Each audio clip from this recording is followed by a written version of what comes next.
60,000 आदमियों के प्रोग्राम को मेरे लिए बड़ा मत समझो। ये 10 करोड़ रुपए का घर कैसे बना? 1 करोड़ रुपया फीस लेता है यहाँ तक आने की। आप नाम लेने से भी झिझक रहे हो। धीरेन्द्र शास्त्री।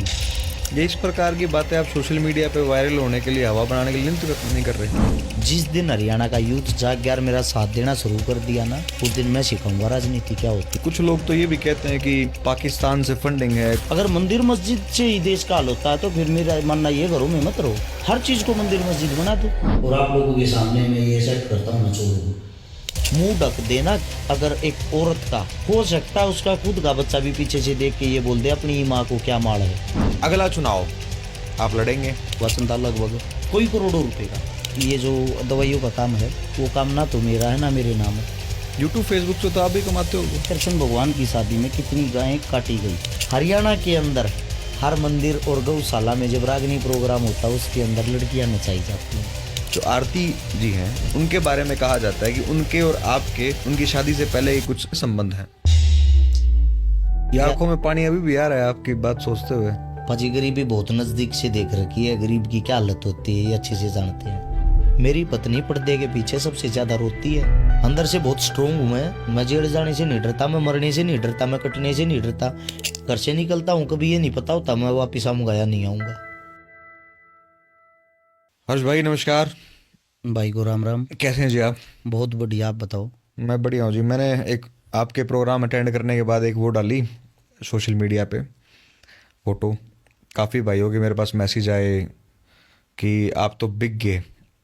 तो मैंने खैर उनको ये भी कहा कि ऐसा कौन सा हर्ष भाई ने मेरे इतनी राज्यसभा की सीट दे दी जो मैं बिक गया जी। दूसरा मैंने ये भी कहा उसमें बीच बीच में कि कुछ मुद्दे ऐसे हैं, पाखंडवाद वाला जो बहुत एक्सट्रीम मुद्दा है उसको लेके, या सरकार की जो गलत नीतियां हैं उनको लेके हम आपका पूर्णतः उन बातों पे समर्थन करते हैं। बहुत सारी ऐसी चीज़ें हैं। इसके अलावा भी अगर हम बात करें तो लोगों के इल्ज़ाम आ रहे थे बार बार, ब्लेम, वो हर बात पे आप पे ब्लेम लगा रहे थे। और शायद हो सके कि कुछ लोग यूँ भी समझे इसको, हमारी बातचीत को, कि स्क्रिप्टेड है। तो मैं पहले ही बता दूं, हाँ स्क्रिप्टेड है भाई, अगर आपको ऐसे ही समझना है तो इस बात को। मतलब आज बैठने का मतलब ये है कि मैंने आपसे जो कहा था, मैंने आप पे ये कही थी कि इस बातचीत में सिर्फ मैं ब्लेम लगाना चाहूँ। किस प्रकार के और कैसे कैसे ब्लेम लगेंगे वो बातचीत तय करेगी। ब्लेम ऐसे बहुत सारे हैं। सब तो बड़ा ब्लेम तो जो फिलहाल चल रहा है वो ये है कि चंदा चोरी करके घर बना लिया। पहले तो मैं आपका एक चीज़ के लिए धन्यवाद करना चाहता हूँ जी। मेरे जीवन में मैं जिस इंसान को फॉलो करता हूँ, जिससे सीखता हूँ, उनमें से आप एक हो, जिससे मेरे को नॉलेज मिलती है। सीखना सिखाना जिंदगी है, उम्र उसमें देखी नहीं जाती। तजुर्बा किसी का भी ज़्यादा हो सकता है किसी भी चीज़ में। तो आज मैं उस इंसान के सामने बैठा हूँ जिनसे मैं सीखता हूँ, मतलब इंस्पायर होता हूँ। आपके इल्ज़ाम भी मेरे को अच्छे लगेंगे। मैं चाहता ये हूँ कि कोई एजुकेटेड पत्रकार बातें करे, एजुकेटेड इंसान बात करे, उससे मैं कुछ ना कुछ सीख के घर जाऊँगा। अब बात आती है आपके इल्ज़ामों की। अब आप बताइए क्या बोला था आपने? चंदा चोरी करके घर बना लिया। जी जी। कितना क्या चंदे की बात हुई आपकी नज़रों में? आपने आइडिया भी लिया होगा कि कितना चंदा लिया है, कहाँ से लिया है? ये एक नॉर्मल एक बात है लोगों की। कुछ लोग तो ये भी कहते हैं कि पाकिस्तान से फंडिंग है, कुछ लोग ये कहते हैं मेवात से फंडिंग है, कुछ लोग ये कहते हैं कि भाई सिर्फ मुसलमानों ने चंदा दे रखा है, और वो भी इसलिए दे रखा है कि पाखंडवाद के खिलाफ जो है वो हिंदू धर्म को टारगेट करते हैं, तो मुसलमान ने चंदा दे रखा है और चंदा चोरी करके वो कर लिया, घर बना लिया। जो कीमत बताई जा रही है ना घर की, उसमें भी लोग कह रहे हैं ये सेम चीज़। कीमत क्या? ये एक हवा में बात तैर रही है कि भाई 10 करोड़ का महल बनाया है, इसको चंदे से बनाया है। अब आपकी बातों का जवाब पहले तो ये है, मैंने कई बारी सोशल मीडिया के माध्यम से एक ऐलान किया है, अगर मैंने किसी के 10 रुपये खा रखे हैं, सोशल मीडिया पे आके मेरे घर पे आके प्रूफ कर दे। अगर कोई प्रूफ करता है मैं उसको दुगने तो पैसे दूंगा। स्वयं सोशल मीडिया पे उसकी वीडियो डालूंगा, इस भाई के मैंने पैसे खाए हैं, इतने खाए हैं, और ये आज इसको दुगने करके लौटा रहा हूँ, और आप लोगों के सामने मैं ये एक्सेप्ट करता हूँ मैं चोर हूँ। कहने वाले पता नहीं क्या क्या बोल देते हैं, लेकिन आज तक कोई सामने तो नहीं आया। दूसरी चीज़, आप चंदे की बात ही करते हो, तो चंदे से किस किस ने घर बनाए? चंदे से घर बनता हो तो आज तक सभी बना लेते, गरीब कोई भी नहीं होता। सबसे पहले तो चंदे से घर बनाना चाहिए उन भिखारियों को जो रेलवे स्टेशन पे बैठ के भीख मांगते हैं, बस स्टैंड पे बैठ के भीख मांगते हैं। भीख से या चंदे से कभी घर बन सकता है क्या? या तो भाई उस चीज़ को प्रूफ करो। अगर प्रूफ नहीं करते और आप चंदा चोर इस टाइप का इल्ज़ाम लगाते हो तो इसका मतलब आपको मेरे से कोई ना कोई पर्सनल जलन है। प्रूफ कर दो, मैं मान लूँगा। अच्छा मैं, चलो ठीक है, मैं चंदा चोरी करता हूँ, मेरी पत्नी को, मेरे परिवार को, मेरे बच्चों को, छोटे छोटे बच्चे, मेरे रिश्तेदारों तो कई ये कहते हैं चंदा चोरी करते हैं, चंदा चोरी से घर बना लिया, चंदा चोरी से गाड़ी ले ली। कोई ये भी कहता, आपको खुद भी सुनने में आया होगा, किसी नेता मंत्री ने पैसे दे दिए। ये चीज़ें, ये बातें जब आप ऊपर जाते हो, एक गरीब घर से, गरीब परिवार से उठकर आप तरक्की करते हो, तो जब आपको इंसान रोक नहीं पाता ना, वो आपकी तरक्की से जड़ता है, वे आप पे ऐसे ही कोई ना कोई ऐसी बातें फेंकेंगे कि ये इन्हीं सवालों में उलझा रहेगा। और जैसे ही सफाई देनी शुरू करेगा, इसकी सफाइयाँ ख़त्म होगी, उसके बाद उनका नेक्स्ट क्वेश्चन फिर आ जाता है, उसी के अंदर से फिर क्वेश्चन ढूंढ लेते हैं। अगर आप उनका रिकॉर्ड चेक करोगे या उनकी प्रोफाइल आईडी चेक करोगे, ज़्यादातर वे किसी न किसी पार्टी के वो वर्कर मिलेंगे जो सोशल मीडिया पर 5-10 हज़ार रुपये की नौकरी करके कीचड़ उछालने का कार्य करते हैं। तो ये जो इल्ज़ाम है, कुल मिला के आप यही कहना चाहते हो कि ये बेबुनियादी इल्ज़ाम लग रहे हैं लगातार, जो चंदा चोरी के आपके ऊपर लग रहे हैं? मैं नहीं कहता बेबुनियाद है, मैं चोर मानने को तैयार हूं, साबित करो। सीधी सी बात है, साबित करो दो, मैं मानने को तैयार हूं। दूसरी बात, आपने कितने चोरों को पकड़ा? जो इल्जाम लगाते हैं उन लोगों ने आज तक कितने चोरों को पकड़ा है? चोर मैं बताऊं आपको, एक एमएलए की सैलरी कितनी होती मंथली? आपसे पूछ रहा हूँ। लगभग 2 लाख के आसपास। 2 लाख के आसपास, शायद 2 लाख रुपए उसको खर्चा भी मिलता है, फोन का, हाँ काफ़ी। डीजल का। 4 लाख रुपए हो गए। 1 लाख और मान लो किसी भी चीज़ का, 5 लाख रुपए लगा लो।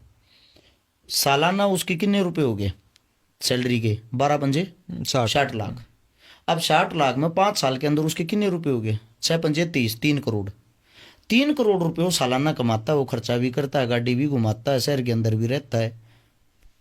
भाई साहब, किसी ने आज तक पूछा? एक बार एक एमएलए चुनाव लड़ने के बाद 5-5 करोड़ रुपए की 10-10 तो गाड़ियां खड़ी कर लेते हैं, 50-50, 100-100 करोड़ रुपए का मकान बना लेते हैं।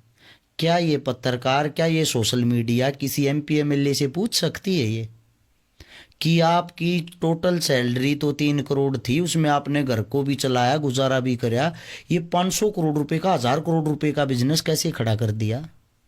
वहाँ सवाल नहीं कर सकते, क्योंकि पहले तो वो इनका गला पकड़ेंगे, फिर इनको कूटेंगे, फिर इन पे मुकदमा लगवाएंगे।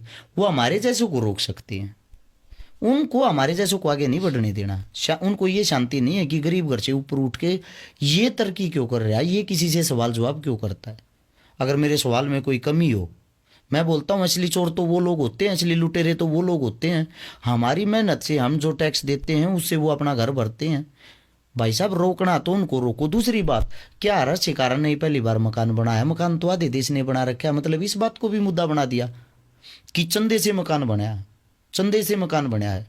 भाई साहब, हरियाणा के अंदर बहुत सारे यूट्यूबर होंगे आपकी नज़र में भी, जो एक सोशल मीडिया के माध्यम से पैसे कमाते हैं। आपको पता होगा यूट्यूब, फेसबुक पैसे देती है जी। और आजकल तो ये ऐड भी बहुत ज़्यादा करने लगे कि एक ऐड के 15-15, 20-20, 30-30 हज़ार रुपये लेते हैं। यूट्यूब फेसबुक से तो आप भी कमाते होगे? बहुत ज़्यादा कमाता हूँ, कमाई दिखा दूँ आज आपको? नहीं, आप अगर दिखाना चाहते हैं तो बिल्कुल। मैं 2015-16 से मैंने फेसबुक चलानी शुरू की थी, शायद 15 से, और मैं सबसे पुराना, ये जितने आजकल जो आ रहे हैं इन सबसे पुराना हूँ। मैंने ही, मार्क जुकरबर्ग ने फेसबुक बनाई थी, मैंने ये बताया था लोगों को शेयर कहाँ से होता है। शेयर टू ग्रुप का मेरा डायलॉग भी बड़ा फेमस था। वीडियो को कैसे शेयर करते हैं? सोड़े हाथ न शेयर का बटन होगा, वहाँ जाकर ओड़े हाथ न ग्रुप होंगे, शेयर टू ग्रुप कर दो, सभी ग्रुपों में शेयर कर दो। और तो मैं उस टाइम से फेसबुक चलाता हूँ, तो शायद फेसबुक की पकड़ मेरी थोड़ी ही ज़्यादा होगी उस चीज़ पे, सोशल मीडिया पे। ये जो आजकल एक दो अपने पहलवान भाई हैं, जैसे कि उदाहरण के तौर पर नाम बताता हूँ, राहुल धांधलानिया भाई है, शायद देसी लड़का, बड़ा अच्छा लड़का है, उसकी पीठ पीछे हम उसकी बातें करें तो अच्छा ही होगा। उस लड़के ने, उसके अंदर एक क्वालिटी मेरे को अच्छी लगी, उसने आज तक किसी की ऐड नहीं की है, वो चाहो तो कर सकता है। ठीक बात है। यानी कि उसने ऐड से रुपया नहीं कमाया है, लेकिन वो स्वयं कमाई बताता है कि मेरी सोशल मीडिया पे यार अर्निंग है, मैं जो ब्लॉग बनाता हूँ। उस चीज़ से उसने घर बना लिया, उस चीज़ से उसने गाड़ी ले ली। क्या उससे किसी ने सवाल जवाब किया? एक और है सुंदर सांगवान भाई, वो मेरा भाई उसने सोशल मीडिया की कमाई वो खुद दिखाता है। हालांकि मैं नहीं मानता कि उन्होंने इतने कमाए होंगे सोशल मीडिया से, उनके अपने पर्सनल काम धंधे भी होंगे बेचारों के, मेहनती भाई हैं वे, मैं उन पे कोई उंगली नहीं उठा रहा। मैं उनकी तारीफ करते हुए ये बताना चाहता हूँ, सुंदर सांगवान ने शोरूम किया है, कोठी खड़ी कर दी सिर्फ सोशल मीडिया की कमाई से। बहुत सारी लड़कियां हैं जिन्होंने सूटों की दुकान खोल ली, सूटों का बिजनेस खोल लिया, जिन्होंने सूटों की जो ब्रांच हो 1-1 करोड़ रुपए की देने लगी, और उसी ब्रांच में चीफ गेस्ट जाती हैं तो चीफ गेस्ट जाने की थार गाड़ी लेती हैं। उन पर तो किसी ने उंगली नहीं उठाई। दुनिया भर के घर बैठकर वैद कुछ कुछ बेच कर ऐड कर रहे हैं, उन पे तो किसी ने उंगली नहीं उठाई। आप पैसा कैसे कमाते हो? आरएस चिकारा आज आपके सामने कुछ दिखाना चाहता है और आपको वो देखना पड़ेगा। पहले तो मैं आपको अपनी फेसबुक की कमाई दिखाता हूँ, मैंने कितनी तरक्की और कितनी कमाई की है। ये आरएस चिकारा का यूट्यूब चैनल है। साफ शब्दों में क्या लिखा हुआ? Your channel is not currently able to earn. इसका मतलब तो पता होगा? पैसे कमाने के आपका चैनल योग्य नहीं है, योग्य नहीं है। अब मैं दिखाता हूं आपको फेसबुक पेज मेरा स्वयं का, जनवरी 2015 से दिखा रहा है ये कितने रुपए मैंने कमा रखे हैं ध्यान से देखो। $0। $0। अब ये फेसबुक पेज की ऐड के लिए भी आपको दिखाता हूं, इस पे क्या लिखा हुआ स्वयं देख लो आप। नहीं चला सकते, ठीक नहीं चला सकता ना मैं। अब बात यह आती है, मैं सोशल मीडिया से मंथली बताता हूँ 10 लाख रुपए मैं कमा सकता हूँ। मेरी बहुत सारी वीडियो करोड़ों में, लाखों में, मिलियनों में जाती हैं। डेली मेरे पास काम है, डेली मैं समाज सेवा करता हूँ, डेली मैं कुछ ना कुछ डालता हूँ। जब मैं मेरी सोशल मीडिया से 1 रुपया नहीं कमा रहा, ये तो मेरा अधिकार होगा ना। तो ये तो स्क्रीनशॉट दिखा रहे हो ना आप, भाई साहब हो सकता है कुछ छुपा लिया हो आपने। आप एक काम करो ना, आपको निकालना नहीं जी, ये बात आपकी अच्छी है। ये देख, यूआर अकाउंट हर चिकारा रीड ओनली, आईडी का वो लिखा हुआ है पूरा। ये रहा मेरे अंगूठे के पास, देखो जी। ऐसे मत देखो, स्क्रीनशॉट मत देखो। नहीं, देख लिया। आप एक काम करो ना, सोशल मीडिया अच्छी चलानी आती होगी जी, आपने उससे भी तो निकाल सकते हो। मेरी वीडियो पे ऐड चालू या नहीं? बड़े खतरनाक लोग पड़े, सब कुछ निकाल देते हैं आपके खाते में, ये भी बता देंगे पैसा कितना है। ये तो मेरी सोशल मीडिया। अब मैं इन पे ऐड चालू क्यों नहीं कर रहा, मैं पैसे क्यों नहीं कमाता, मैं मेरे खाते से क्यों नहीं जोड़ता? उसका कारण क्या है? हर्ष छिकारा नाम से फेसबुक, यूट्यूब, इंस्टाग्राम पे 2,500 प्लस सोशल मीडिया अकाउंट बने हुए हैं। वे जो अकाउंट बने हुए हैं वे सब भाई मेरी वीडियो डालते हैं, मेरे चाहने वाले हैं, मेरे से प्रेम करने वाले हैं। वे सब अपने घर में बैठ कर अपने भाई के नाम से, मेरे नाम से पैसे कमाते हैं मंथली। मेरे को संतुष्टि होती है। अगर मैं इन पे ऐड चालू करने लग गया तो उन सब के पास कॉपीराइट जाना स्टार्ट हो जाएगा, वे पैसे नहीं कमा पाओगे। अकेला हर्ष छिकारा पैसे कमाने लग जाएगा। आपका फिर मेन काम जो है दवाइयों का ही है। मैं पहले इस बात को खत्म करता हूँ, दवाइयों के काम पे फिर आता हूँ जी। आपके सवाल कही थे ना। अब एक सतपाल मेला नाम का लड़का है भादरा से जी, हर्ष छिकारा टीम भादरा के नाम से चैनल है। 2 साल के अंदर उस लड़के ने मेरी वीडियो डाल डाल के, मैं प्राउड फील करता हूँ, उसने मकान खड़ा कर दिया दवाइयों का काम करके। मेरे वाला ये मतलब अपने यहीं से काम करता 60 लाख रुपए का मकान बना दिया 2 साल में। मैं प्राउड फील इस मारे करता हूँ, वो भाई कहीं ना कहीं मेरे को दुआएं देता होगा कि हर्ष भाई के नाम के कारण मैं कमा के खा रहा हूँ।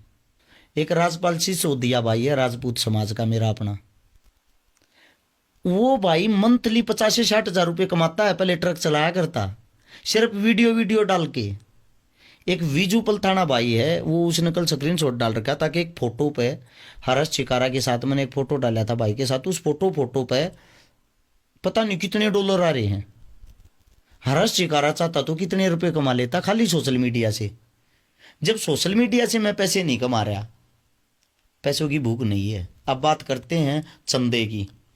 चंदे की बात भी आप लोग के सामने मैं थोड़ा दिखाना चाहता हूं आज। ये है हर्ष छिकारा जन सेवा ट्रस्ट मेरा खाता। पैसे देखो कितने इसके अंदर टोटल 63,700। 63,764 रुपये 69 पैसे। ये हजार ही होगा, लाख तो नहीं। हजार है, चेक कर लो। आपके पास स्क्रीनशॉट वैसे मैं भेज दूंगा। हाँ जी, हाँ जी। ये मेरा एक ही अकाउंट है आपके पास? भाई साहब मैं मेरे अकाउंट सारे दिखाऊंगा आपको, चिंता मत करो। मेरे नाम से आपको बहुत सारी डिटेलें मिल जाएंगी, बेनिश्चित रहो आप। अब है मेरा ये अकाउंट है HDFC बैंक का।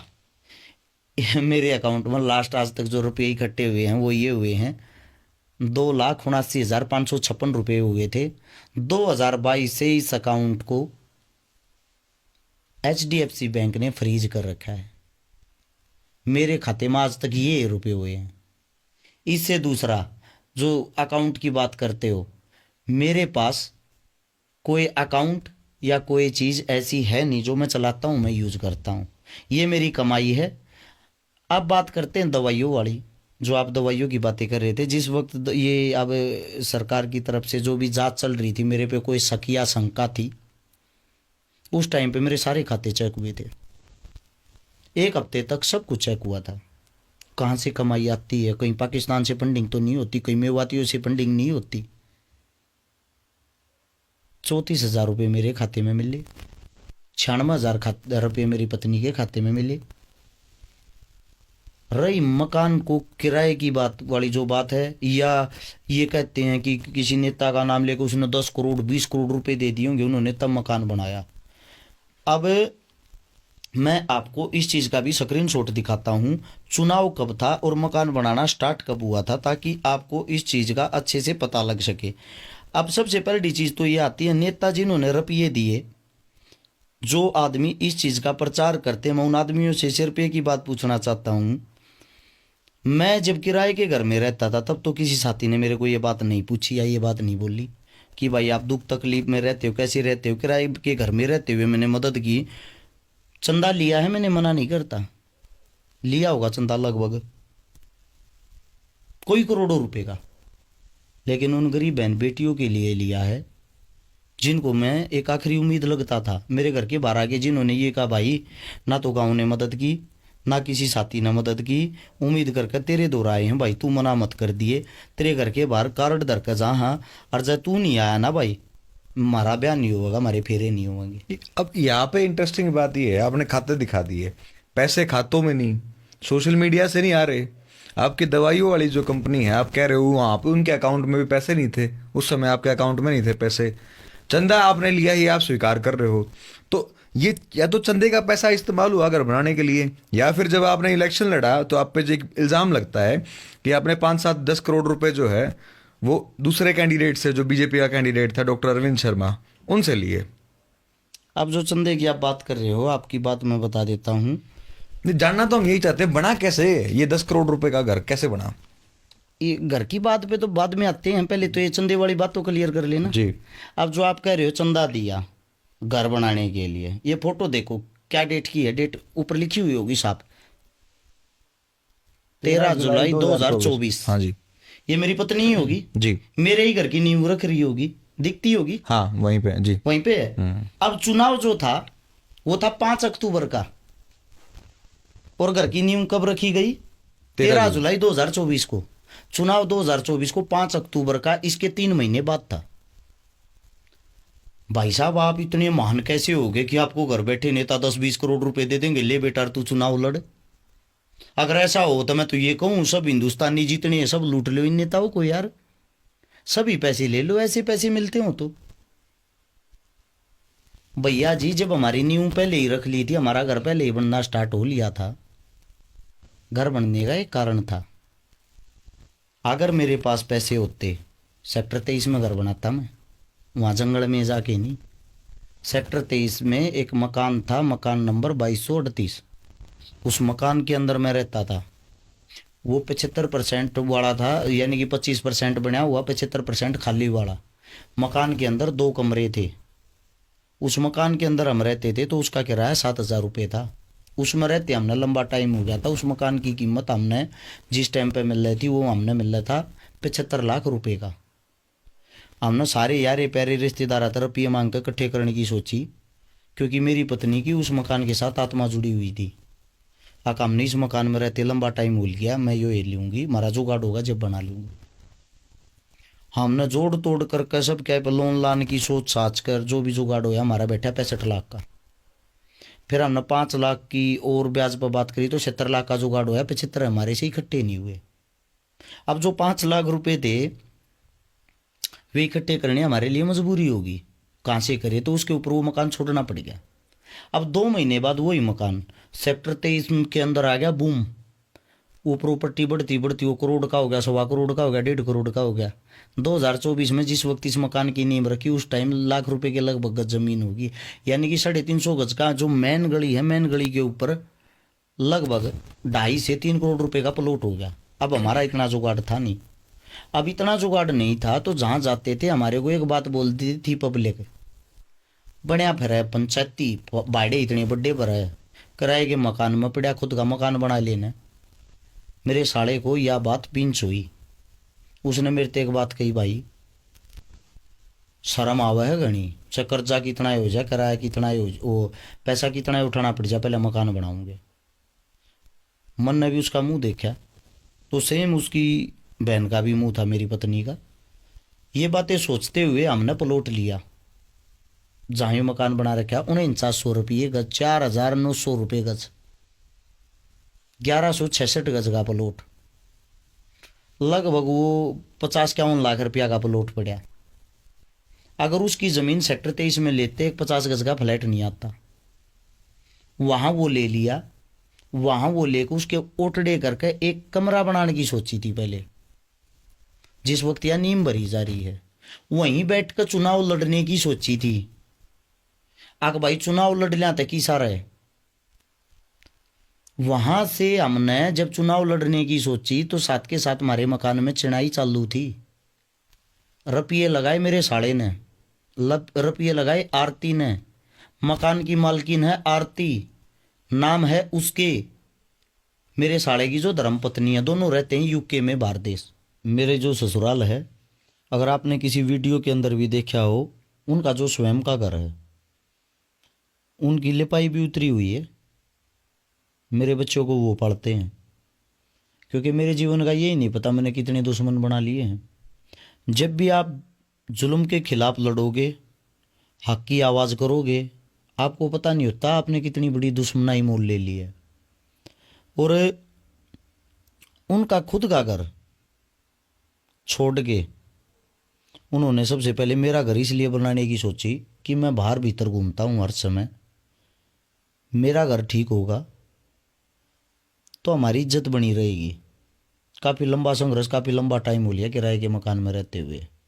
तो जो घर है, इस घर के अंदर जो पैसा लग रहा है, मेरा साड़ा, उसकी वाइफ, उन्होंने सारा पैसा लगाया है। अगर कोई दिल की बात करे, हर वक्त घर में गाय मिलेंगी 8-10 दूध देने वाली, दूध तक नहीं पीते, थैली का दूध ले आकर आज भी फ्रीज किसी टाइम आधी रात ने किसी पत्रकार ने भेज कर खुलवा के देख लियो, थैली का दूध पाओगा, मोल का दूध। शौक के लिए गायें रखता हूँ, उनका दूध उन्हीं के बच्चों को पिलाता हूँ।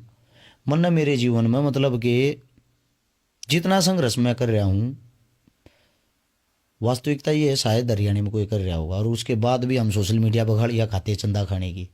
यानी कि मेरा परिवार, मैं असल में तो चंदा क्या, मैं अपने घर को खा रहा हूँ भाई, मेरी ससुराल को खा रहा हूँ, सिर्फ एक चीज़ के लिए, सिर्फ और सिर्फ समाज में अच्छे काम करने के लिए। यहाँ एक समस्या और नज़र आती है हर्ष भाई। एक यहाँ दिखता है कि जो आपकी कंपनी है बाबा जी की बूटी जो है, वहाँ आप दवाइयाँ जो बेचते हो, वहाँ से भी तो पैसे आते होंगे। ऐसा तो है नहीं वो अच्छी नहीं चल रही, वहाँ आपकी दवाइयाँ बिक रही हैं, वेबसाइट पे ट्रैफिक भी अच्छा है, सब कुछ है, इंस्टाग्राम पे फॉलोअर भी अच्छे हैं, तो वहाँ से भी तो पैसे आ रहे होंगे ना। आप कह रहे हो ना मेरे पास नहीं है, मेरे को ससुराल वालों से लेने पड़े पैसे। मैंने क्या बोला है, जितना मेरे से हुआ, जितना मैंने मेरे यार दोस्तों से इकट्ठा किया, जितना उनसे हुआ सारे इकट्ठे करके घर के अंदर लगाए हैं। अब जो बाबा जी की बूटी की बात करो, आप पहली चीज़ जो है उसके अंदर दवाइयों का काम मेरा इतना अच्छा लेवल पे था, पूरे विश्व के अंदर मेरी दवाइयाँ ज़ाहिर थी। शायद गाजियाबाद थी या नोएडा, वहाँ पर प्रदर्शनी लगी थी आयुर्वेदिक दवाइयों की, मेरी दवाइयाँ वहाँ फर्स्ट आई थी, मेरी दवाइयों को सर्टिफिकेट मिला, शील्ड मिली। अब शायद उनके अंदर कोई ना कोई क्वालिटी तो होगी जब फर्स्ट आई होगी। आप स्वयं दवाइयों का काम करते हो, इतना तो आपको पता होगा। 106-7 आदमियों का रोजगार चल रहा था, फैक्ट्री से कमा के खाते थे। मेरी फैक्ट्री पे ताला लग गया तो उन 106-7 आदमियों के घर पर भी ताला लग गया है, जो मेरे से उम्मीद करे बैठे हैं। एक भी अपने घर जाने को तैयार नहीं वापिस। उनके साथ एक इतना प्यार, इतनी प्रेम, इतनी ममता हो रही है, वे सब वहीं जुड़ के रह रहे हैं। मेरे ऑफिस पर ताला लगा, दुनिया बड़ी खुश हुई। आज मैं एक बात बताता हूँ, आप सोच नहीं सकते दवाइयों से इतना रुपया कमाया है, सोच भी नहीं सकते इतना पैसा कमाया है, क्योंकि अपनी दवाइयों का रिजल्ट इतना बेहतरीन, इतना ज़बरदस्त है। लेकिन इतना पैसा कमाने के बाद भी अगर मैंने मेरे घर के लिए 1 रुपया नहीं जोड़ा, मेरे बच्चों के लिए ढंग का एक घर तक नहीं दे पाया, 2012 से दवाइयों का काम है, 26 आ गया। इस 14 साल के अंदर मैं मेरे परिवार को कोई सुविधा नहीं दे पाया, कोई नशा मैं नहीं करता, कोई गंदी हैबिट मेरे में नहीं, कोई बड़ा शौक मेरे में नहीं। मेरा पैसा गया कहाँ? वो पैसा मैंने सोशल मीडिया पे ये लग ना लोगन दिखावा कर रहा है, वो मदद करने में लाया है। पहले अपना घर भूखा, फिर लोग का चंदा लिया है। जो चंदा चंदा चिल्लाते उन्होंने एक बात नोट नहीं करी, जिस लड़की की जिस दिन मदद कर आए मैंने वीडियो डाली है, और उस वीडियो में ये बताया 1100 रुपये इस आदमी ने दिए, 2100 रुपये इस आदमी ने दिए, 500 रुपये इस आदमी ने दिए, बाई नेम। एक आदमी का अगर नाम रह जाता ना, वो मेरे को उसी वक्त व्हाट्सएप पे चोर बोल के, ये बोल के डाल रहा था, मेरे रुपये खा गया। लोगों ने ऐसे हालात बना दिए जैसे मैं चोरी हूँ। मैं उसको हाथ जोड़ के बोला था, भाई अगली वीडियो में तेरा नाम ले दूंगा, तेने स्क्रीनशॉट बाद में भेजा है। इसके बाद अगली वीडियो में मैं उसका नाम ले देता था। ऐसे ऐसे भाई भी आए हैं भाई, जिन्होंने रुपये बुलवा दिए कि यह लड़की मेरी तरफ से वह देर पैसा ही नहीं दिया। आज तक उनका नाम उजागर नहीं किया, ना जीवन में कभी लूँ, अपने पास से भरे हैं। आज भी ये हालात हो रही है मेरे घर के बाहर। ऐसा कोई दिन नहीं जाता 10, 12, 15 लड़कियां नहीं आती, मेरी बेटी की शादी है, शादी करवा दे। मन दुख हो है जब वे मेरे घर के बाहर तैसे कैसे जाऊँ हैं, मतलब मेरा दिल पकड़ा जा है। वे एक उम्मीद लेकर आऊँ मैं उन तो एक बात कहूँ, पहले तो अपनी रिश्तेदारियाँ पर मदद लो। वे ना करते अपने एमएलए पे लो, एमएलए ना करता अपने एमपी पे लो। उन तक क्यों वोट दी? उनका जवाब ये होता, बाबूजी वहाँ कोई घुसने ही नहीं देता, जाने ही नहीं देता। गरीब आदमी का मतलब हमने दर्द समझा, उसकी मदद करी तो हम चोर हो गए। जब हम एक पाई पाई का हिसाब दे देते हैं, फिर भी हम कैसे चोर हो जाते, मेरी समझ में ये बात नहीं आई। मेरा इन चीज़ों से इतना मन भर गया, इतना दिल दुखा, मतलब मैं एक दिन इतना रोया। अगर आप ये सोचते हो, कुछ ये सोचते हैं कि ये चुनाव के लिए ये ड्रामे करे होंगे, चुनाव की बात बता देता हूँ। मेरे हल्के के अंदर, एक गांव के एक ही परिवार के अंदर, एक परिवार का मतलब एक जाति की, आंखों में पानी अभी भी आ रहा है आपकी बात सोचते हुए। 11 बेटियों की मैंने शादी करवाई एक परिवार के अंदर, 11 बेटियों की। उन्होंने मेरे को एक वोट नहीं दी। उनका जवाब पता क्या था? यो इसका काम है, यो तो फिर भी करेगा। ये लोगों की मानसिकता हो रखी है। उनको पता ही नहीं कि नेता मंत्री हम काम करने के लिए चुनते हैं। और मेरा दिल इतना दुखा, इस बात से दुखा, मैं बड़ी बड़ी झूठ बोलता, अच्छी दारू बांटता, 50-100 करोड़ रुपए बांटता तो शायद मैं एमएलए होता। किसी लोगों को नहीं चाहता स्वास्थ्य, शिक्षा, रोजगार, आप इन मुद्दों पर बात करो। हद की बात यह है, लोग जैसी दुनिया आप सोचते हो वैसी दुनिया नहीं, उससे काफी हटके है। भाई साहब, हरियाणा ने आज तक मेरा साथ नहीं दिया, टांग खींची है। मात्र 20% आदमियों ने साथ दिया है। जिस दिन हरियाणा का यूथ जाग गया और मेरा साथ देना शुरू कर दिया ना, उस दिन मैं सिखाऊंगा राजनीति क्या होती है। राजनेता लोगों को मैं बताऊंगा कुर्सी कैसे छीनी जाती है। मुख्यमंत्री बनने की इच्छा है आपकी? मेरी कोई मुख्यमंत्री बनने की इच्छा नहीं, मेरी राजनीति सुधारने की इच्छा है, किंग मेकर बनने की इच्छा है। ये जो आपने दवाइयों वाली बात की, जब ऐसा कुछ था ही नहीं, मतलब आप कह रहे हो भी ईमानदारी से काम किया, सब कुछ बढ़िया था, दवाइयों की क्वालिटी भी अच्छी थी, ताला क्यों लगा दिया फिर? आम आदमी को तो यही समझ में आता है कि कुछ गड़बड़ होगी जब ये ताला लगाया।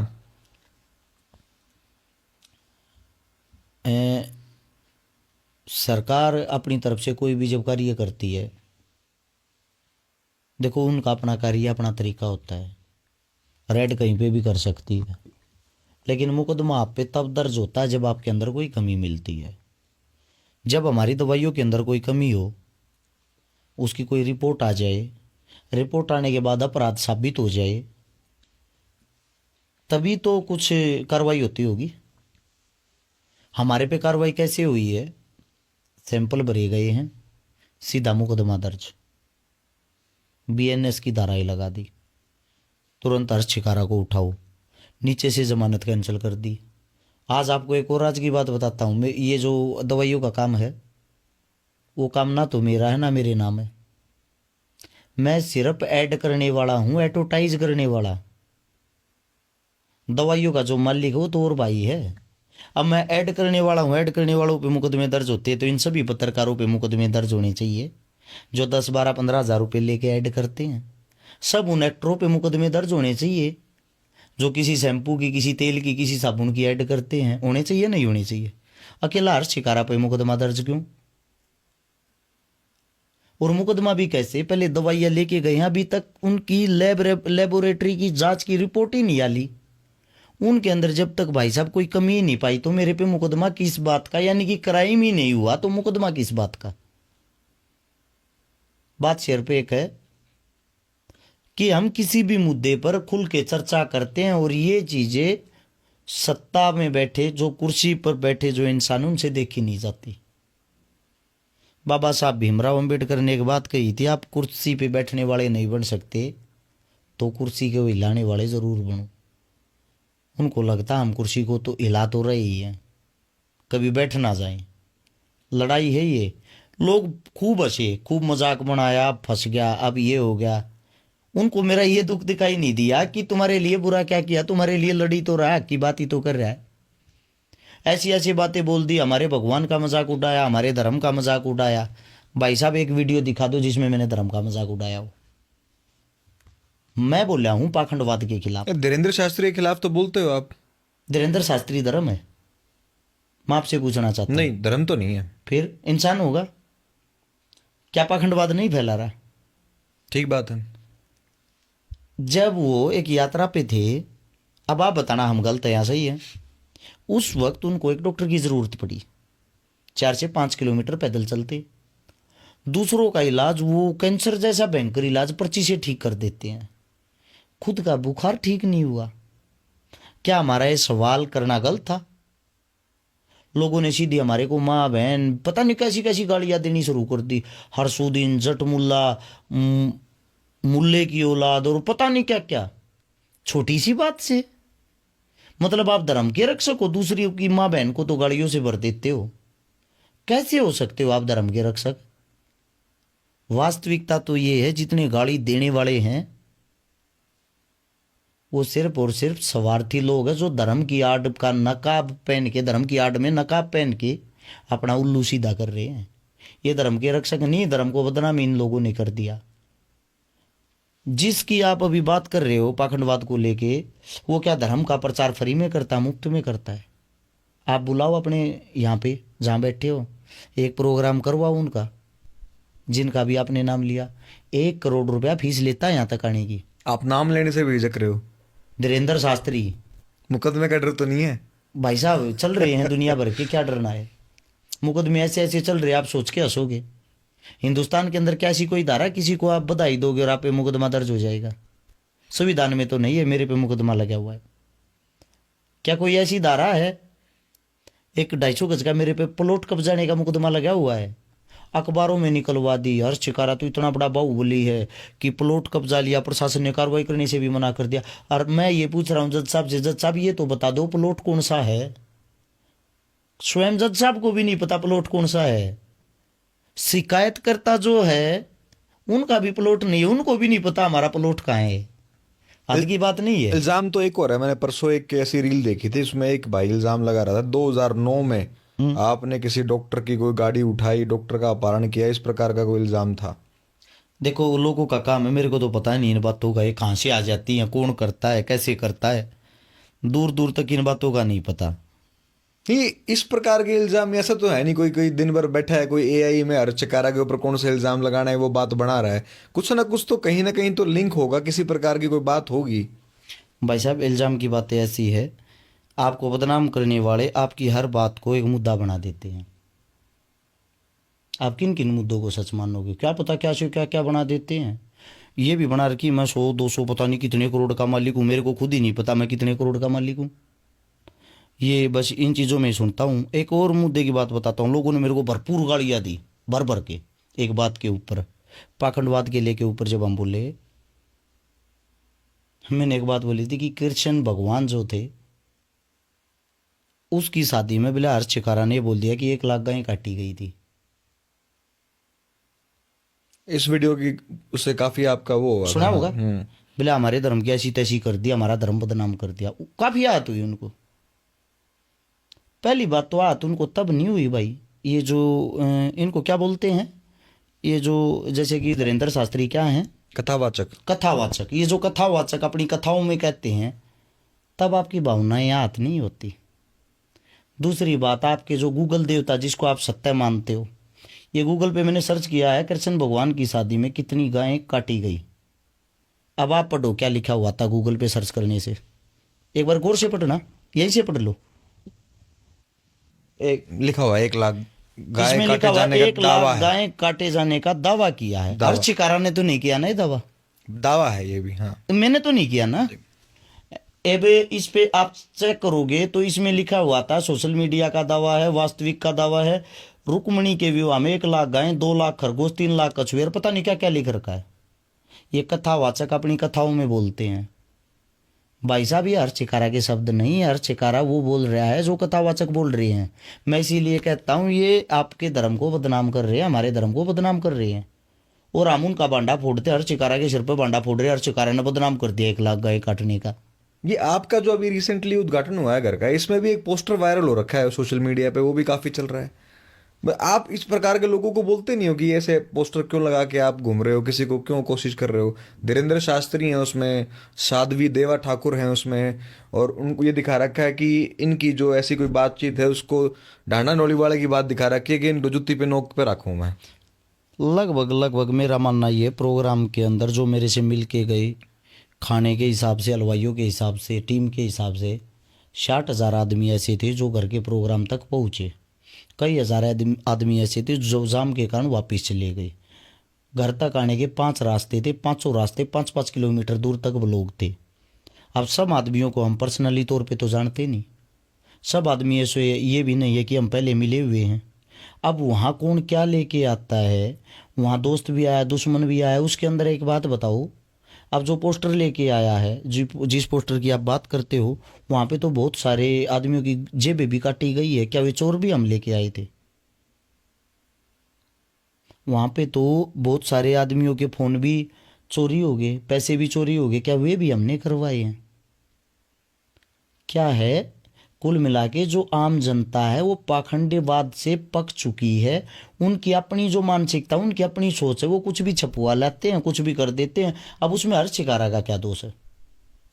जब लोग आपको जब मुस्लिमों का जब सपोर्टर बताते हैं और हिंदुओं के विरुद्ध बताते हैं, और अलग अलग प्रकार के नाम, जैसे अभी आपने मेंशन भी किया कि अरसुद्दीन कह देते हैं, इस प्रकार के जटमुल्ला कह देते हैं, इस प्रकार के नाम देते हैं, आपके दिमाग में क्या आता है कि मैं गलत कर रहा हूँ, सही कर रहा हूँ, या क्यों कर रहा हूँ? मेरे दिमाग में ये आता है मैं किन भेड़ों के साथ लड़ रहा हूँ, किन भेड़ों के लिए लड़ रहा हूँ। क्यों ना हम भी एक अच्छा नारा लगाए, जय श्री राम, अच्छा लाल पटका पहने, अच्छा लाल बाणा सिलवाएं, 1000-1200 रुपये में लाल बाणा तैयार हो जाएगा, लंबा हाथ तिलक लगाएं, सुबह शाम आरती करें। क्या ज़रूरत है काम करने की? घर पे बैठे आराम से एंजॉय करें हम भी, है ना। हम भी कहीं भी जाके नारे लगा दे मंदिर बनाओ। क्या ज़रूरत है? स्कूलों की तोड़ दो, कॉलेजों को तोड़ दो, यूनिवर्सिटियों को तोड़ दो। अगर मंदिर मस्जिद से ही देश का हाल होता है तो फिर मेरा मानना ये, घरों में मत रहो, हर चीज़ को मंदिर मस्जिद बना दो।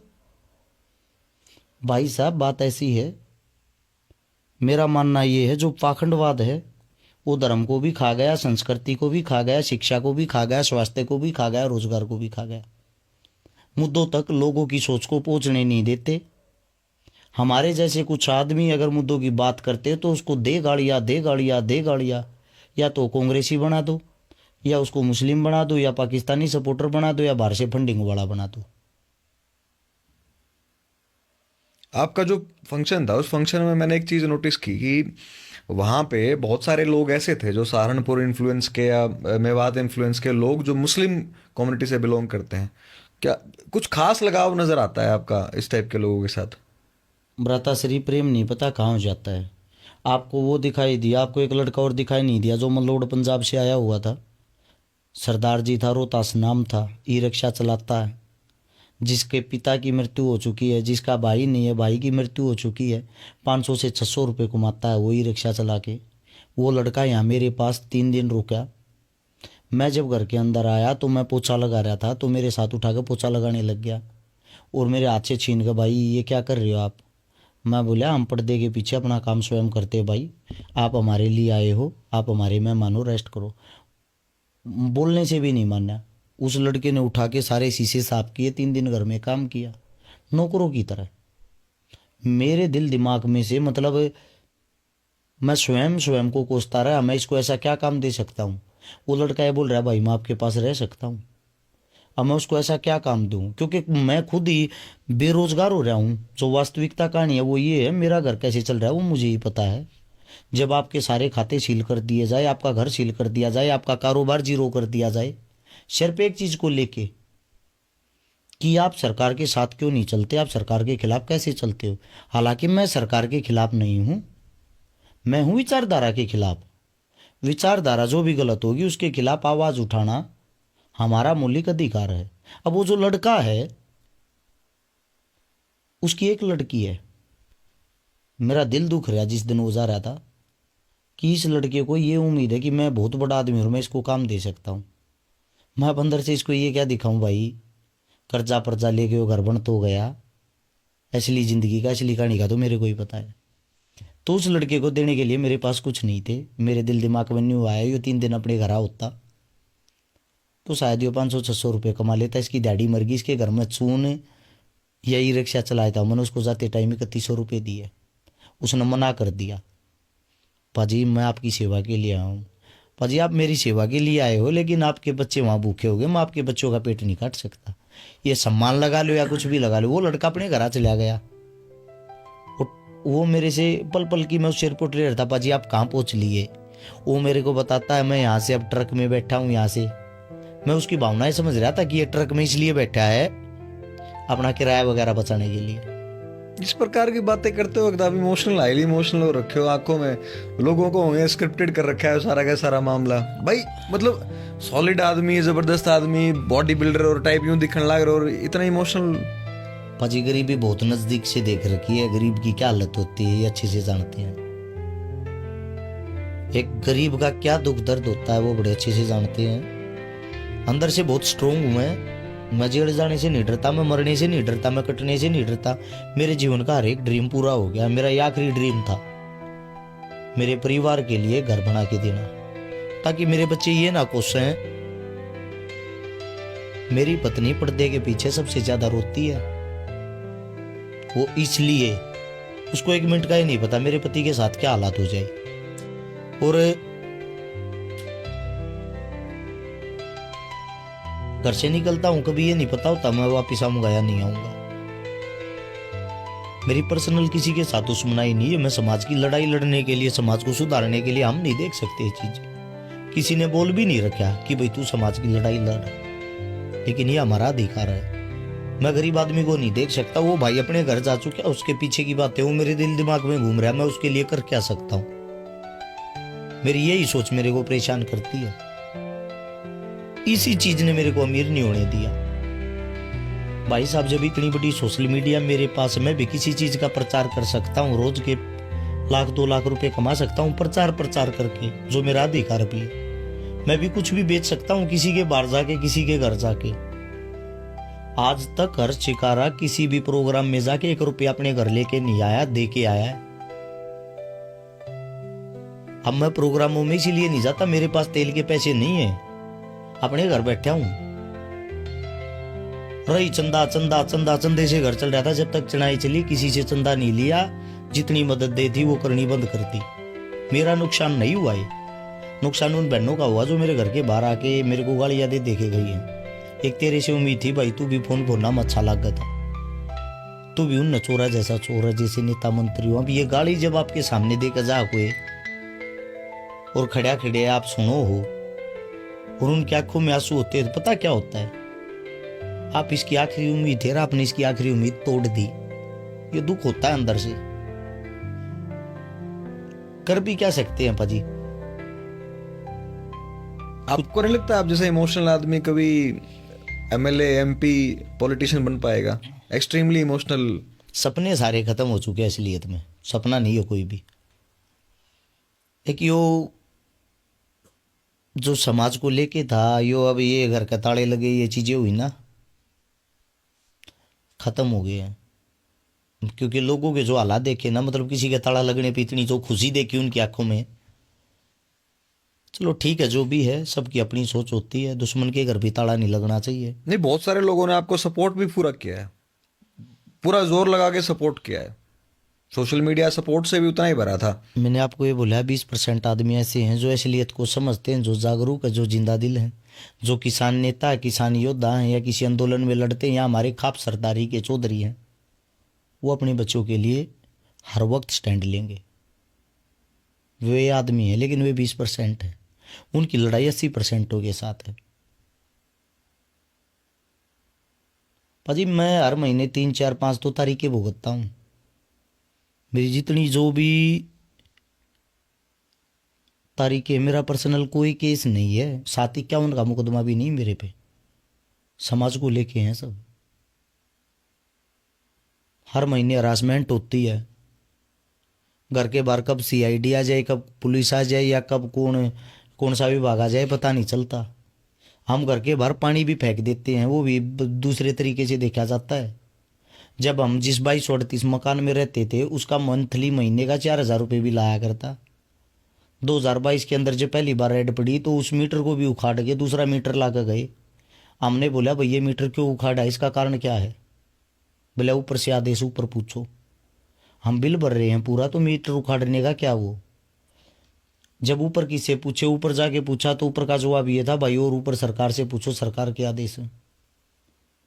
लास्ट अंतिम पड़ाव जहां था वहां पूछा भाई किस लिए मीटर उखाड़ा, तो उनका जवाब ये था भाई आपका बिल कम आता है। वो मीटर लगा के गए जिससे हमारा बिल मंथली को चलाए ना चलाए 60 से 65 हज़ार रुपया आया था। मतलब हर तरह की हरासमेंट जेल जेल के यहाँ तक पहुंचे हैं। अगर जिन लोगों को लगता है चंदे के सारे हर शिकारा चल रहा, तो अभी तक किसी पार्टी को ज्वाइन कर लेता। उसके अंदर लालच होता, लोभ होता। लालची आदमी हर चीज़ में पैसा ढूंढता है। अपनी सोशल मीडिया से मैं पैसा कमाता, लोगों की ऐड करके मैं पैसा कमाता, 2 नंबर के काम करके मैं पैसा कमाता। कौन सी स्टेज ऐसी आएगी लास्ट जब आप बीजेपी ज्वाइन कर लोगे कि मतलब इस हद तक तो मैं रुकूंगा और इस हद तक इसके बाद मैं कर ही लूंगा फाइनली बीजेपी ज्वाइन? इससे आगे क्या स्टेज लेके आओगे आप? जिन हालातों से मैं गुजर रहा हूँ पिछले जो 2 महीने हैं, एक हफ्ते के अंदर आपके घर के बाहर 103 से 4 गाड़ी आ जाती हैं सरकारी अधिकारियों की, जो आपके 7 साल 8 साल के बच्चे से भी गंदगी से ये पूछती हैं तेरा बाप कहाँ है। जो एक मेरी पत्नी को फॉलो करती हैं, घर से बाहर निकलते ही उसके सामने गाड़ी अड़ा के उससे पूछती हैं कहाँ गई वो पंचायती। उसके साथ मैं वो वल्गरिटी यूज नहीं कर सकता, ये कर देंगे वो कर देंगे। उस दुख को मैं ही जानता हूँ, कोई नहीं जानता। इतना होने के बाद तो आदमी कर ही लेता है कि चलो पटका पहन ही लो बीजेपी का। अब तो एक कहावत है जो हमारे अपने लाला जी होते हैं उनके बड़ों से सुनिए कि पुत मर जाए रोजगार ना मरे। यानी कि बच्चा जो होगा वो दोबारा पैदा हो सकता है, रोजगार दोबारा पैदा नहीं होगा। मेरा रोजगार भी खत्म कराया गया है, मेरी हर चीज़ पर ताला लगाया गया है। घर की ताले की कहानी का पता है आपको? क्या पता है? आपके घर पे ताला लगा दिया था प्रशासन ये ने? क्या पता हुआ, ये तो सभी को पता है। कहानी का लगाया क्यों था, कारण क्या था? हाँ, एक चीज ने मेरे को बड़ा निगम वाला नोटिस कुछ? एक चीज ने मेरे को बड़ा सपोर्ट किया, उनका मैं धन्यवाद करना चाहता हूँ। हमारी सोनीपत की जो पुलिस है ना, पुलिस प्रशासन ने हमारे को परेशान नहीं किया 1% भी। उनको पता था कि ये एक जो भी ऊपर का दबाव है, अपराधी नहीं है ये। उन्होंने पूरे से भी ज्यादा सपोर्ट किया मेरी अभी पूरी तो कह रहे फैमिली थे को। कि आपकी पत्नी को पुलिस वालों ने एक कहा। पुलिस वालों ने नहीं कहा, मैंने बोला अधिकारियों ने। अधिकारियों ने। अधिकारी एक ही तरह के नहीं होते। अब सिविल ड्रेस में कौन अधिकारी आ रहा है, क्या बोल रहा है, कैसे पता लगेगा आपको?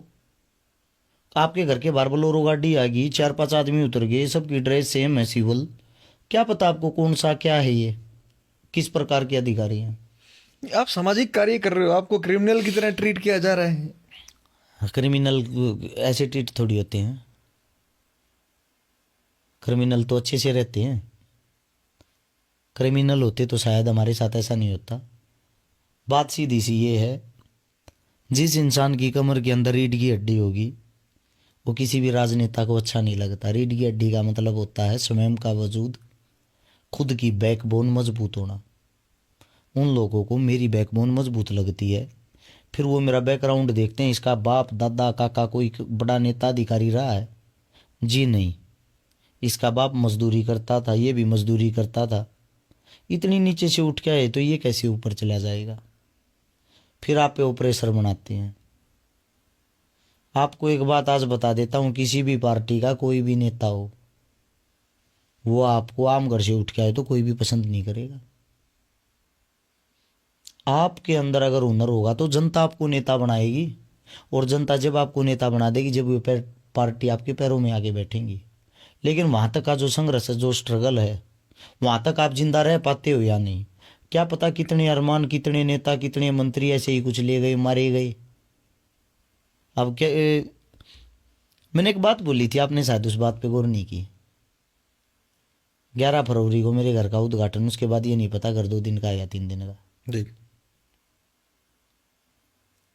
मेरे ऊपर क्या प्रेशर है, मैं 26 फरवरी तक एंट्री सेफ्टी बेल पे हूँ, अग्रिम जमानत पे।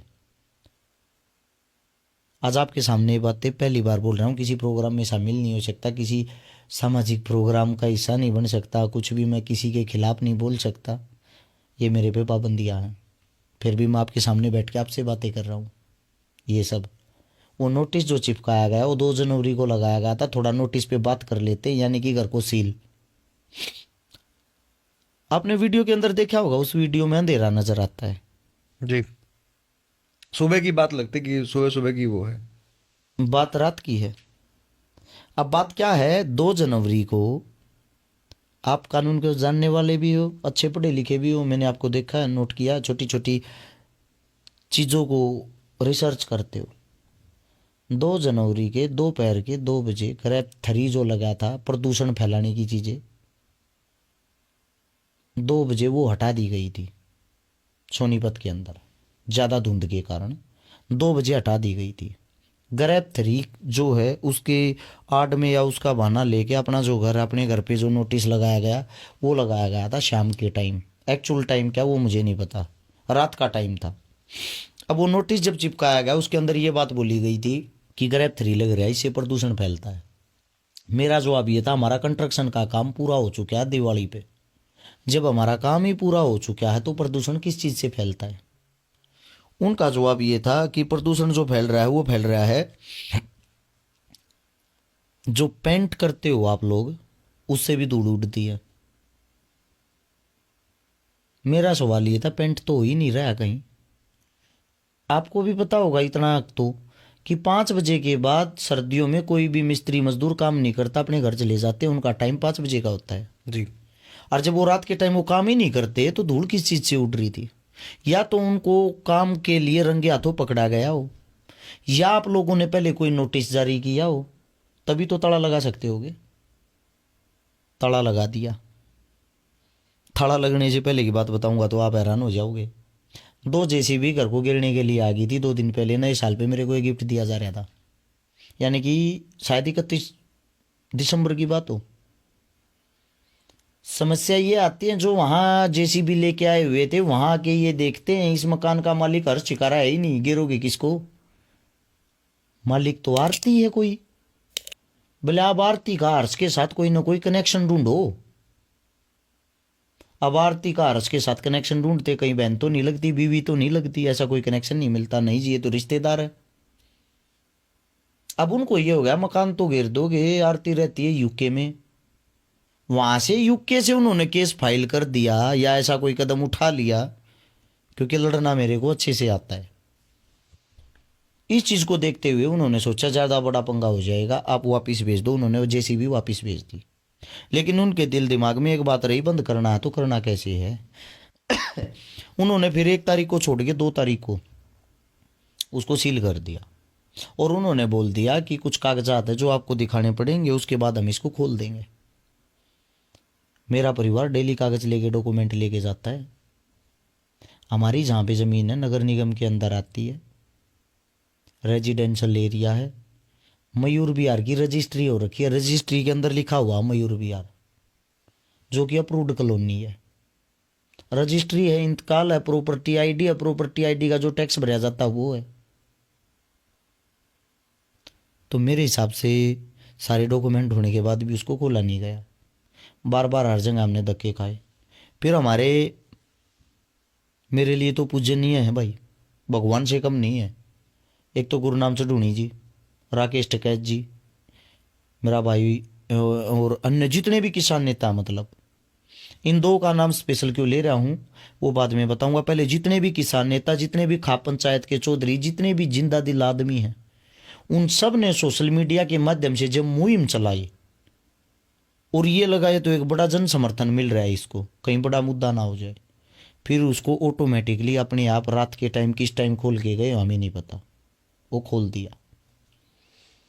अब वो खोल दिया तो खोलने के बाद बड़ी चीज जो सामने थी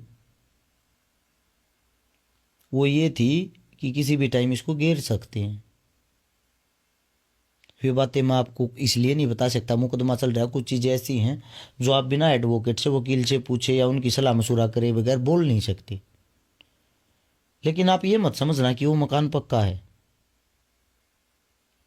वो मकान ऐसा है उसको किसी भी टाइम गिराया जा सकता है। अब मैंने वहाँ पे प्रोग्राम किया तो अपना संपूर्ण भाईचारा बुलाया। भाई दुख में तुम साथ खड़े थे तो खुशी में भी तुम ही होगे। वे आदमी आए, उन्होंने वहाँ अपनी खुशी मनाई। अब उस खुशी से भी लोगों को जलन होगी, इतना आदमी किस लिए बुला लिया, इतना आदमी कैसे आ गया। अब लोगों का ये कहना, अगर मुख्यमंत्री, पूर्व मुख्यमंत्री या कोई भी मुख्यमंत्री या बड़ा मंत्री बड़ी रैली करता है, वहाँ भी 60-70 हज़ार आदमी इकट्ठे नहीं हो सकते। यहाँ एक घर के मुहूर्त में 60 हज़ार आदमी आ गए। 60 हज़ार आदमी वो जो मकान को देखने के लिए आए। सुबह 6 बजे मैं वहाँ खड़ा हुआ था, रात के 11 बजे तक, यानी कि 12 और 5 17 घंटे मैंने खड़ा होके सभी के साथ फोटो लिए हैं, जितना मेरा भाईचारा था। अगले दिन सुबह तक आदमी आए हैं। 50 हज़ार आदमियों का खाना बनवाया, वो कम पड़ गया। 3 हज़ार का फिर बनवाया, वो भी कम पड़ गया। आदमी प्रेम में फिर भी आ रहे थे। खाने की ज़रूरत नहीं, हर्ष भाई से मिलना है, घर देखना है, क्योंकि वो घर, वो मकान उन्हीं लोगों का है। अब उससे अगली चीज़ ये आती है, उन दो आदमियों का जो जिक्र कर रहा था, गुरनाम चढ़ूणी और राकेश टिकैत, उनका स्पेशल नाम क्यों लिया? ये दोनों आदमी जाके प्रशासन से मिले, प्रशासन के अधिकारियों से मिले, उनसे पूछा हमारे बच्चे के घर को ताला क्यों लगा रखा। मेरे घर गए, मेरे घर वालों से मिले, मैं तो था ही नहीं, मेरे बगैर मेरे घर को ढूंढना। अब मेरी पत्नी जो है, मैंने उसको एक बात बोल रखी है, मैं रहूं या ना रहूं, अपने जीवन में 2-3 चीज़ें कभी मत होने देना। हमारा घर चाहे उजड़ जाओ, हमारे घर के नाम का कोई चंदा देगा जाओ ना, मेरे मरने के बाद यो लांछन मत लगने देना। ये बातें चुभती हैं भाई। जब मेरी पत्नी कोई फोटो घेर देती, उसके नीचे भी ये लिखते हैं चंदे का सूट पहन रही, या रद्द होगी। इतने बड़े बड़े ट्रस्ट चल रहे हैं जो लूट का खजाना है, क्या आप लोगों ने आज तक पकड़े हैं? क्या हुआ, किसी के सामने आंसू दिखाते नहीं, दिल दुखता है, दिल रोता है। 1-1 बजे अपने घर घुसता हूँ, सुबह 6 बजे उठ के फिर निकल लेता हूँ, समाज के बीच में रहता हूँ। वह मेहनत, वो संघर्ष किसी को दिखाई नहीं देता। मेरे साथ हर वक्त 10-20 लड़के रखता हूँ। जो लड़के मेरे साथ रहते हैं उनका जीवन, उनका खाना पीना, उनका भविष्य, उनका सब कुछ अपने सिर पे लेके चल रहा हूँ। उन लोगों को मैं क्या मुंह दिखाऊंगा?